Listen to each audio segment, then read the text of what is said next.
Hi, today let us look at the balance scorecard and how will you prepare a balance scorecard for your organization.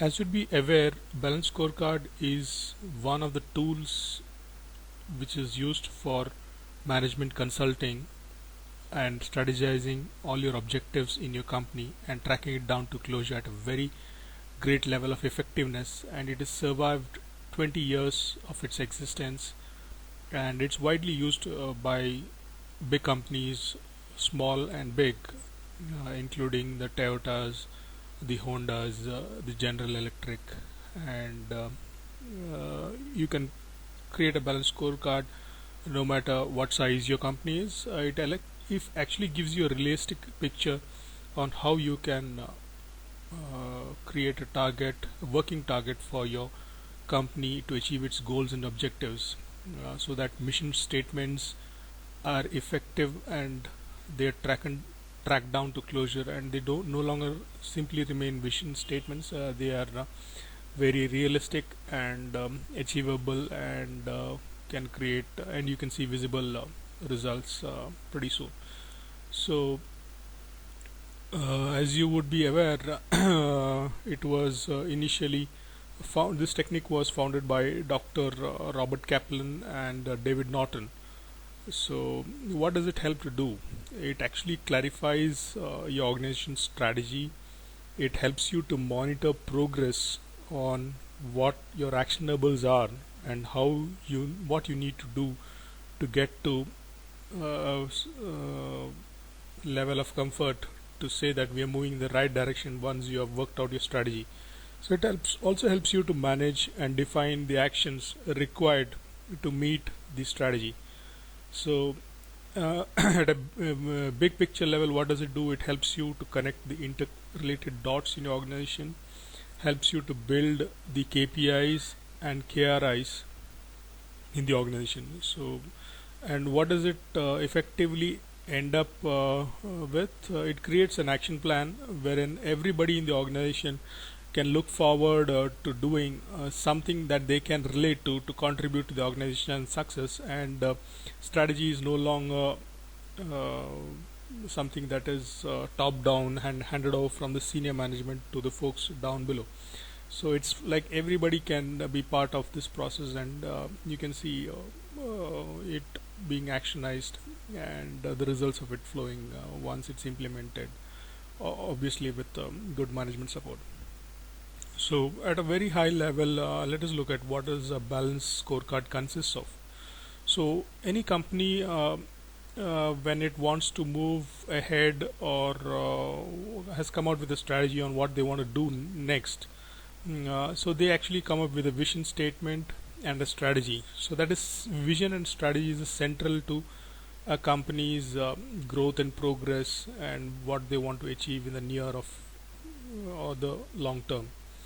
So the balanced scorecard method actually helps you to organize your company's activities into four different perspectives.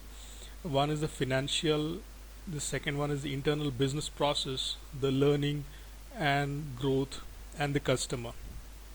So the financial takes care of what is that we need to do on the financial front to keep the finance healthy, and what measures we need to take there. And from a customer perspective, it says that to keep our customers happy, what are the steps that we need to do once we have clearly defined what our strategy and goals are. And on the learning perspective, it says how do you need to invest in your employees and help them make a part of the organization's growth curve, so that they feel better engaged and contribute with greater amount of dedication, and everybody sees it as like strategy is like, okay, even what I do helps the company move forward, and things like that. So the next comes the internal business process. Where are we slacking in the business process? What is that we need to do to take our company to the next level of success, so that the processes which are taking time or which are not fine tuned, where is that we need to tweak it to get the right music and harmony in the system. So it helps you to compartmentalize all your activities into these four perspectives and then achieve organizational success.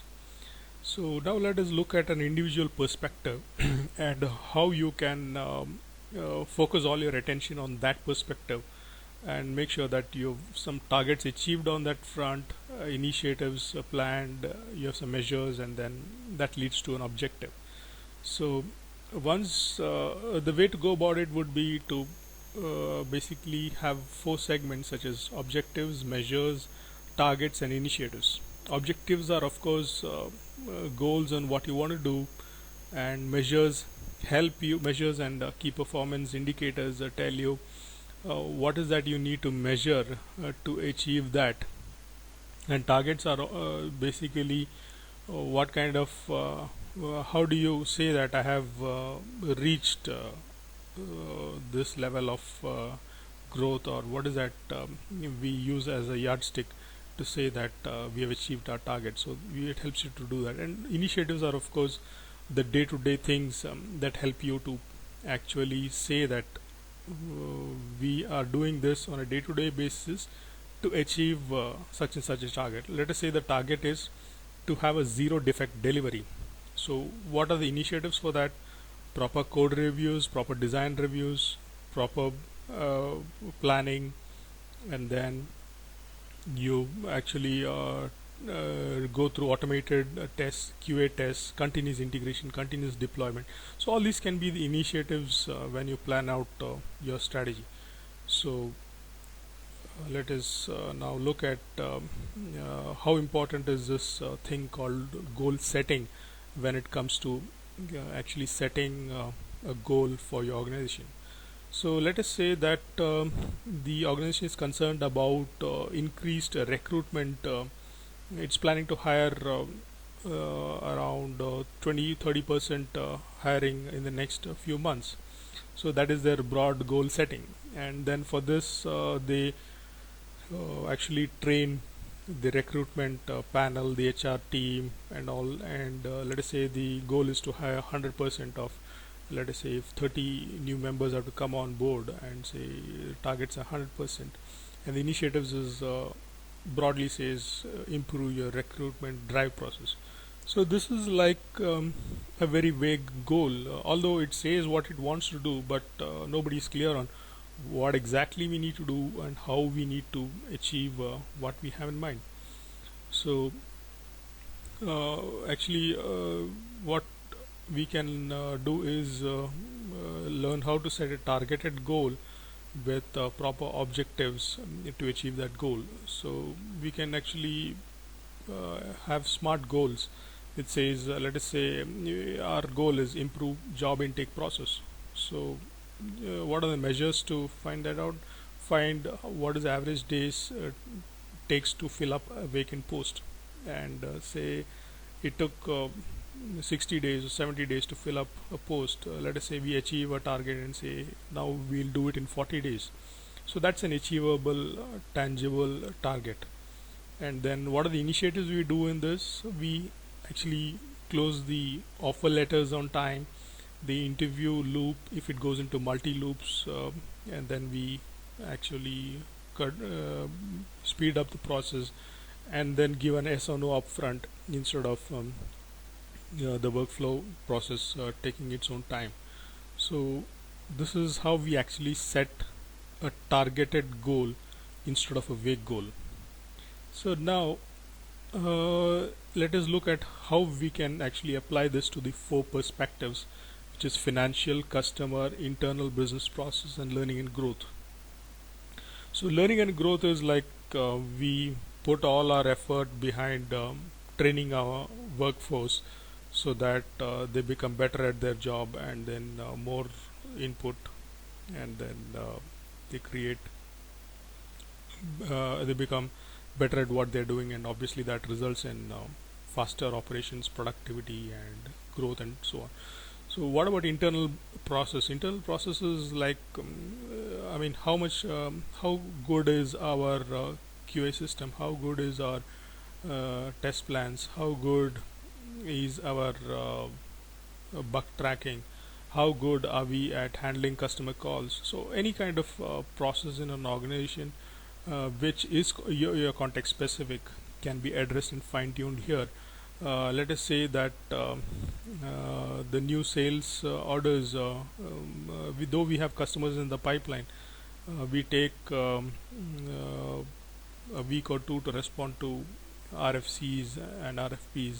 We can actually trim it down to a reasonable figure, and by fine-tuning our process and so on. So what do we do on the customer front to make them happy, like bug-free delivery, better product, and better customization in their geographies of their business, and you help them win, and then you succeed financially as well.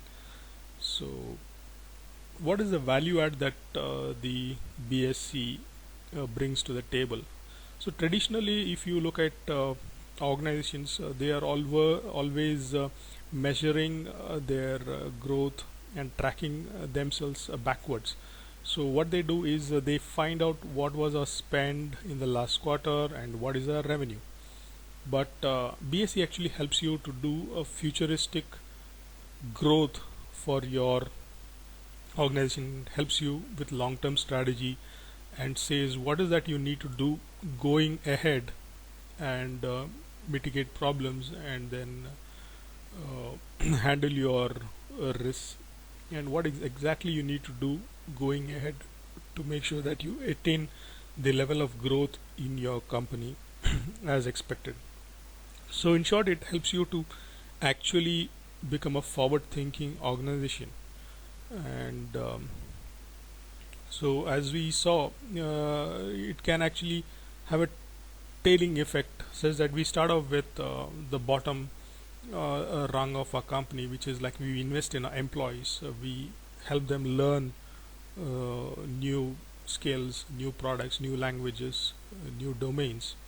Then we fine tune our business process. That results in increased customer focus, customer delight, and satisfaction. And that in turn brings us more customers, and keeps our existing customers happy, and actually helps a healthy revenue pipeline.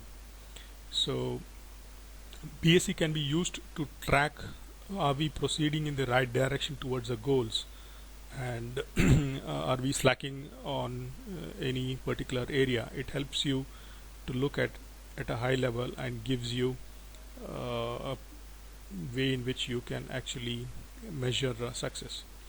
So what does it need? Any strategy in an organization needs senior management backup and support. So BSc is obviously needs similar kind of a support.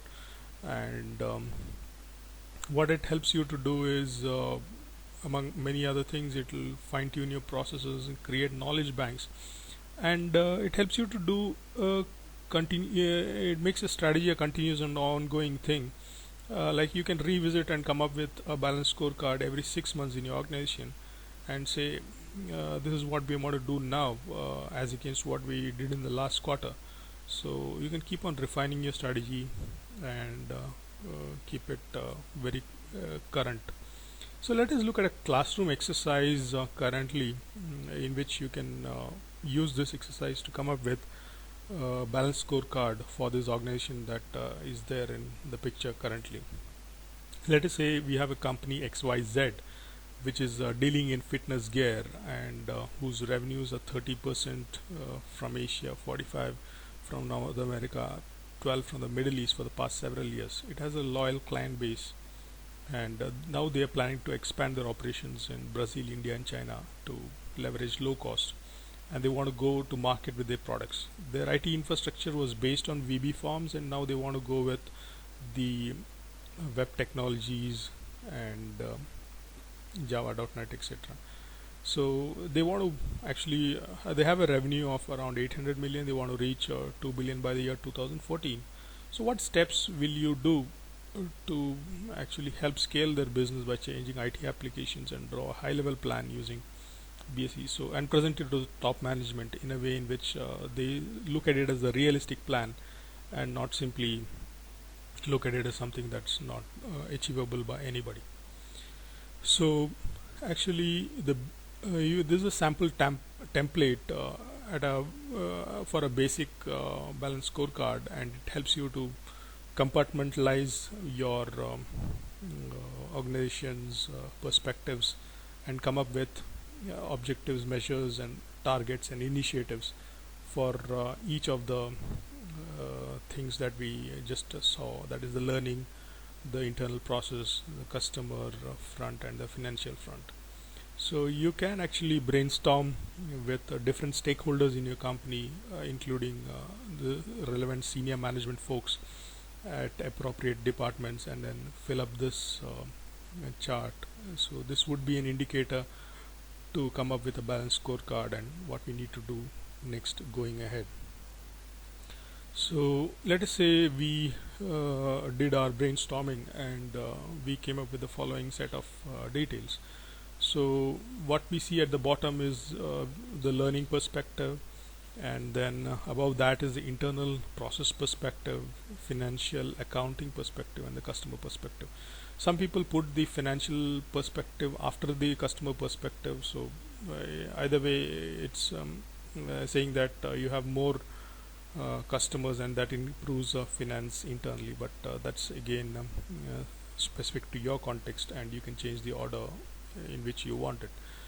But what does it help to do at a learning perspective? You invest in your employees, you identify the skill set gaps, provide them learning, make learning encourageable. I mean, let them get learning credits for completing a certification or a course, encourage them to give tech talks, and then you have a very improved knowledge base of employees with increased skill sets. So once you have them in the organization, now focus on the internal process. So what do you do to improve your process, and how do you streamline different things in the process? Let us say QA is very alienated from testing and the design phase. Bring QA into the team so that they understand what needs to be tested and make sure that there are lesser defects, and then encourage cross sharing of knowledge across teams. So all this includes in the fine tuning of process. And then when it comes to the financial accountability perspective, make sure that each unit in your organization is run like a cost center with obligations on generating the revenue and being accountable to the money spent. So you can create that in your organization, and then make sure that every project that you do has a certain amount of benefit to cost ratio due diligence that is taken care of, and then how are you spending your revenue, and how are you channelizing it to different business units. All of this goes into the financial planning perspective. And then the customer perspective. So what is that you can make do to make the customer happy? Improve his user experience at the UI level, reduce his training costs, provide webinars, and you can also have a knowledge base wherein he can simply refer to the knowledge base and not always come to you by means of a service request and so on. So, and then obviously, are you tracking his testimonial so that it becomes useful to attract more customers along the way? So if you see all of this funnels from a bottom up, all the initiatives that you have taken in your organization actually funnels a growth channel in your organization, which is like creates increased traction at all levels in your organization, and then everybody feels they are contributing to the overall growth of the organization, and then it is a realistic tracking wherein you can actually create a vision and everybody aligns to it, and the end result of it is like you have happy customers, you have increased revenue and productivity. So a balance scorecard actually helps you to do this.